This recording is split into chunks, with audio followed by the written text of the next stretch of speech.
संयुक्त मंगळवार पेठ राजर्षी शाहू तरुण मंडळाच्या वतीनं पारंपरिक शिवजयंती उत्सवाचा शुभारंभ आज रविवार सायंकाळी भव्य मोटारसायकल रॅलीनं करण्यात आला. मिरजकर तिकटी चौकातून माजी आमदार मालोजीराजे छत्रपती यांच्या हस्ते या रॅलीची सुरुवात करण्यात आली. हातात भगवे झेंडे घेऊन कार्यकर्ते मोठ्या संख्येनं या रॅलीत सहभागी झाले होते. छत्रपती शिवाजी महाराजांच्या जयघोषानं संपूर्ण परिसर शिवमय झाला होता. मिरजकर तिकटी इथून सुरुवात झालेली ही रॅली नंगिवली चौक, पाण्याचा खजिना, बिनखांबी गणेश मंदिर, पापाची तिकटी, महानगरपालिका, बिंदू चौक, हॉकी स्टेडियम या प्रमुख मार्गावरून काढण्यात आली. मिरजकर तिकटी इथं या रॅलीचा समारोप करण्यात आला.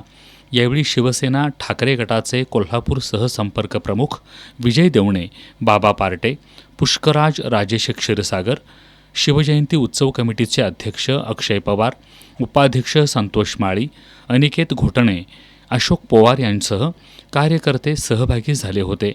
दरम्यान शिवजयंतीच्या निमित्त संयुक्त मंगळवार पेठच्या वतीनं पन्हाळगडची स्वच्छता, छत्रपती शिवाजी महाराज यांच्या मूर्तीला अभिषेक, आरोग्य शिबिर असे विविध उपक्रम राबवण्यात येणार आहेत.